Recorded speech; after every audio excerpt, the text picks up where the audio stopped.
Coba deh, lihat benda yang ada di saku atau genggaman Anda sekarang. Di dalamnya tersimpan sebuah paradoks besar.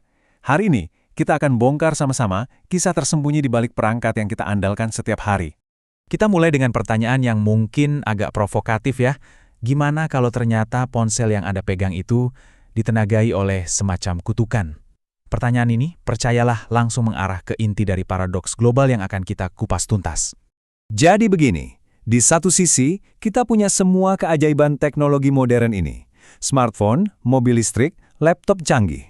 Keren banget kan? Tapi, di sisi lain, ada kenyataan yang brutal. Kenyataan tentang dari mana komponen-komponen inti teknologi itu berasal.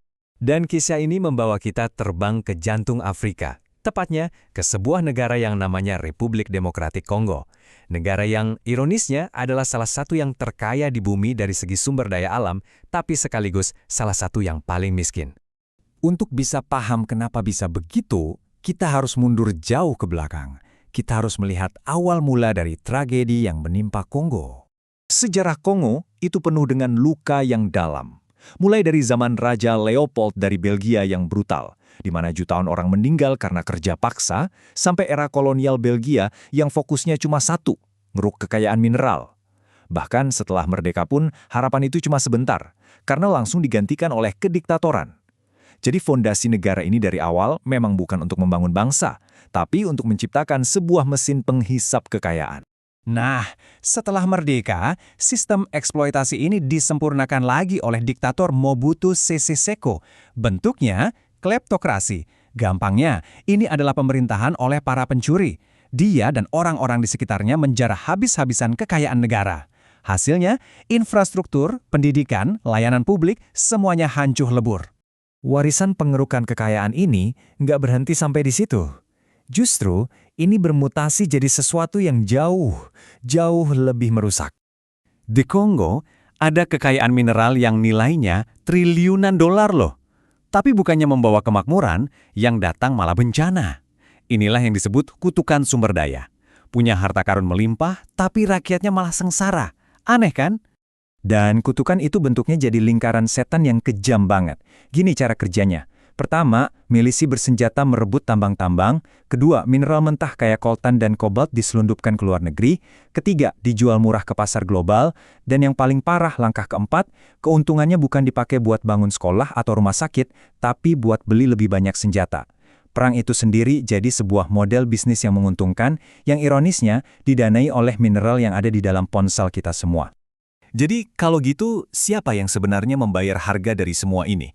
Nah, disinilah dampak kemanusiaannya benar-benar terasa dan sangat-sangat menghancurkan. Lihat angka ini, cuma 45%. Ini adalah persentase anak-anak di Kongo yang bisa menyelesaikan sekolah dasar. Kurang dari separuh. Angka berikutnya, lebih dari 200.000.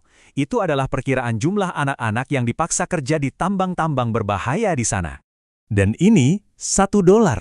Itulah upah harian yang biasa diterima seorang penambang, entah itu orang dewasa atau anak-anak, untuk pekerjaan yang luar biasa berat dan berbahaya.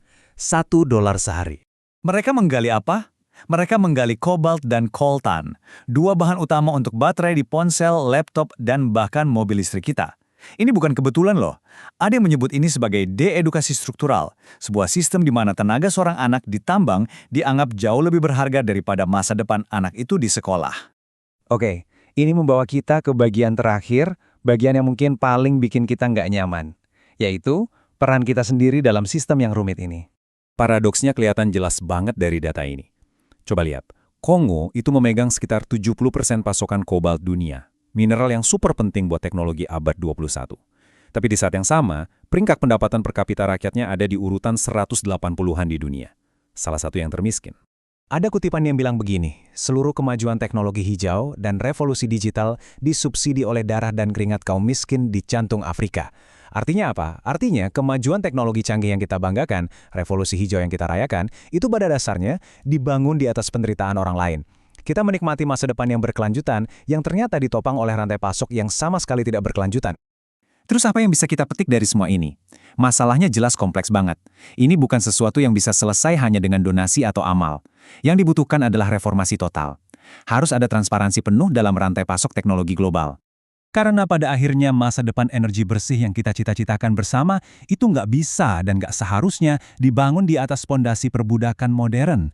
Dan ini meninggalkan kita dengan satu pertanyaan terakhir yang penting. Di dunia yang semuanya terhubung ini, apa sebenarnya tanggung jawab kita semua terhadap paradoks yang kita bawa setiap hari di saku kita?